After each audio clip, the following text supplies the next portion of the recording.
ఒకప్పుడు ఒక గ్రామంలో రామయ్య అనే వృద్ధుడు ఉండేవాడు. అతని కుమారుడు ఉద్యోగ నిమిత్తం నగరంలో నివసించేవాడు. తన కుమారుడిని చూసి చాలా రోజులయ్యింది. ఒకరోజు రామయ్య తన కుమారుడిని కలవాలనుకున్నాడు. తన ప్రయాణాన్ని ప్రారంభించాడు. తన కుమారుడిని దగ్గర నుండి ఏ అడ్రస్ నుండి లెటర్స్ వస్తాయి అక్కడికి వెళ్ళాడు. కాలింగ్ బెల్ కొట్టి తన కుమారుడే తలుపు తీస్తాడని అతృప్తంగా వేచి చూస్తున్నాడు. కానీ అక్కడ తన కుమారుడు తలుపు తెరవలేడు. ఎవరో ఒక అతను వచ్చాడు. అప్పుడు రామయ్య తన కుమారుడు మోహన్ ఎక్కడ అని అడిగాడు.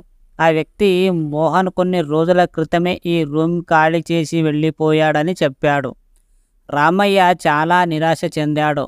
ఇంత పెద్ద మహానగరంలో తన కొడుకుని ఎక్కడ వెతకాలి అని చింతించాడు. ఆ మార్గం గుండా నడుస్తూ అందరినీ తన కుమారుడు మోహన్ ఎక్కడ అంటున్నాడో తెలుసా అని ఆరాధిస్తున్న వెళ్ళసాగాడు. అంతలో ఒకరు నాకు మోహన్ ఎక్కడ పనిచేస్తున్నాడో తెలుసునని రామయ్యకి మోహన్ ఆఫీస్కి అడ్రస్ ఇచ్చాడు. రామయ్య ఆనందంగా ఆఫీస్కు వెళ్ళి రిసెప్షన్ కౌంటర్కి వద్ద దయచేసి ఈ ఆఫీస్లో మోహన్ పనిచేసి గది ఎక్కడ అని నాకు చెప్పగలరా? రిసెప్షన్స్ని అడిగాడు. రిసెప్షన్స్ని మీరు మోహన్కి ఏమవుతారని తెలుసుకోవాలని మోహన్ రూమ్కి కనిపించింది. రామయ్య క్యాబిన్లోకి ప్రవేశించాడు మరియు మోహన్ను చూడగానే అతని కళ్ళు కన్నీళ్లతో నిండిపోయాయి. మోహన్ తన తండ్రిని చూసి సంతోషించాడు.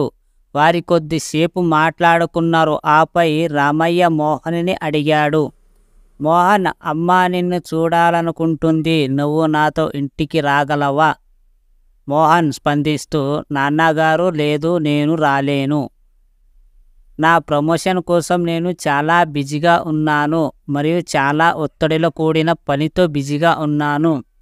లీవ్ తీసుకోనికి ఇంటికి రావడం చాలా కష్టమని చెప్పాడు. రామయ్య ఒక సాధారణ చిరునవ్వు ఇచ్చి, సరే, నువ్వు నీ పని చేసుకో. నేను ఈరోజు సాయంత్రం మన గ్రామానికి తిరిగి వెళ్తాను. మోహన్ అడిగాడు, మీరు నాతో కొన్ని రోజులు ఉండగలరా? దయచేసి. ఒక్క క్షణం నిశ్శబ్దం తర్వాత రామయ్య స్పందిస్తూ, మోహన్, నువ్వు నీ పనులలో బిజీగా ఉన్నావు. నేను నిన్ను అసౌకర్యానికి గురి చేయడం లేదా నీకు భారంగా మారడం నాకు ఇష్టం లేదు అని చెప్పి వెళ్ళిపోయాడు. కొన్ని వారాల తర్వాత మోహన్ తన తండ్రి ఎందుకు ఒంటరిగా వచ్చాడని ఆశ్చర్యపోయాడు. తన తండ్రితో సరిగ్గా మాట్లాడలేని అతను బాధపడ్డాడు. దానితో అతని పద్ధతి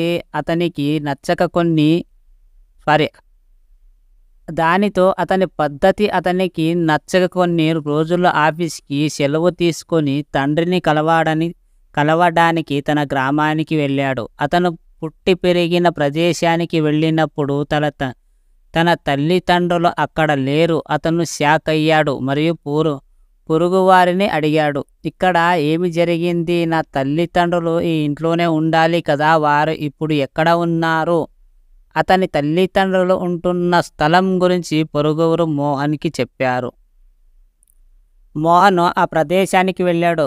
ఆ స్థలం శ్మశాన వాటికి లాంటిదాన్ని గమనించాడు. మోహన్ కళ్ళు కన్నీళ్లతో నిండి నెమ్మదిగా ఆ ప్రదేశం వైపు నడవడం ప్రారంభించాడు. అతని తండ్రి రామయ్య మోహన్ వస్తున్నాడని గమనించి చెయ్యి పైకెత్తి ఊపాడు. మోహన్ తన తండ్రిని చూసి పరిగెత్తడం మొదలుపెట్టాడు. మోహన్ వాళ్ళ తల్లిదండ్రులు ఉంటున్న ప్రదేశాన్ని చూసి సిగ్గుపడి తలదించుకున్నాడు. నాన్నగారు, మీ నాతో ఈ విషయం ఎందుకు చెప్పలేరు అని అడిగాడు. నేను నీకు ఈ విషయం చెప్పడానికి వచ్చాను, కానీ నువ్వు నీ పనిలో చాలా బిజీగా మరియు ఒత్తిడిలో ఉన్నావు. మేము కోరుకున్నది నీ ఆనందం మాత్రమే. మళ్ళీ నేను నీకు ఇదే చెప్పి బాధ పెట్టడం మరియు నీకు బరువు కావడం ఇష్టం లేక చెప్పకుండా వచ్చేశాను అన్నాడు. మోహన్ తన చెమ్మగలిగిన కళ్ళతో, నేను పరాయివాడిని కాదు నాన్న, మీరు నాకు చెప్పే ఉండాల్సింది అని తండ్రికి హత్తుకున్నాడు. అసలు మన ఇల్లు ఏమైందని అడిగాడు. నీ ఉన్నత చదువు కోసం నేను బ్యాంకు నుండి అప్పు తీసుకున్నాను మరియు నువ్వు కారు కావాలన్నప్పుడు మరింత తీసుకున్నాను. కానీ వ్యవసాయంలో నష్టం వచ్చేసరికి నేను అప్పు చెల్లించలేకపోయాను. బ్యాంకు వాళ్ళ మన ఇంటిని స్వాధీనం చేసుకున్నారు అని చెప్పాడు. రామయ్య ఇప్పుడు హక్కును దాటితో మేము సంతోషంగా ఉన్నాము, కానీ మేము ఆశించేది నీ నుండి కాస్త సమయాన్ని, ఎందుకంటే మేము నిన్ను చాలా ప్రేమిస్తున్నాము అని చెప్పాడు. ఈ వృద్ధాప్యంలో మేము తరచు నగరానికి ప్రయాణించడం చాలా కష్టం. నువ్వు మనల్ని చూడటానికి సమయం చూసుకొని రావాలని చెప్పాడు. మోహన్ తన తండ్రిని క్షమాపణలు చెప్పి తనని క్షమించమని కోరాడు. ఈ స్టోరీలో అర్థం చేసుకోవాల్సిన విషయము, తల్లిదండ్రులు ఎల్లప్పుడూ మిమ్మల్ని సంతోషపెట్టడానికి చెయ్యగలిగినంత చేస్తారు. మీరు వాటిని పట్టించుకోరు. మీ జీవితంలో మీరు ఎన్ని విజయాలు సాధించినా మీ కన్నవాళ్ళని మర్చిపోకండి. వారి కోసం కాస్త సమయం ఇవ్వండి. వారు అంతకు మించి ఏమీ ఆశించరు. తెలుగు లైఫ్ స్టోరీ నచ్చితే ఒక లైక్, కామెంట్ వేసుకోండి.